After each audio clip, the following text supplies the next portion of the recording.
दरम्यान शिवसेनेच्या लाडकी बहीण कुटुंब भेट अभियानाला आता सुरुवात झाली आहे। थेट लाडक्या बहिणींच्या घरी जाऊन मुख्यमंत्री संवाद साधणार आहेत। मुख्यमंत्री एकनाथ शिंदे स्वतःच्या या मोहिमेअंतर्गत घराघरात जाऊन कुटुंबांना भेटी देत आहेत। प्रत्येक घरात मुली आणि महिलांसह घरातील इतर सर्व सदस्यांना राज्य सरकारच्या विविध योजनांचा लाभ मिळतोय किंवा नाही, तसंच ज्यांना लाभ मिळत नसेल त्या कुटुंबाला तात्काळ लाभ मिळवून देण्यासाठी शिवसैनिक प्रशासकीय कागदपत्रांची पूर्तता करणार आहेत।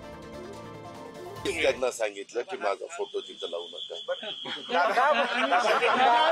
माझे फारच फोटो सगळीकडे सुरू झालेत, म्हणले जरा कमी करा।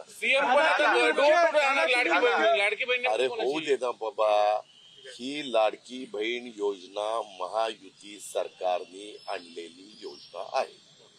त्याच्यामुळे ही महायुती सरकारची योजना म्हणल्यावर वेगवेगळे घटक पक्ष आपल्या परीने पण मांडण्याचा प्रयत्न करणार आणि आम्ही महायुती म्हणून आम्ही पण सगळे मांडण्याचा प्रयत्न। अरे बाबा, हे काही नाही, काही श्रेयवादाची लढाई नाही।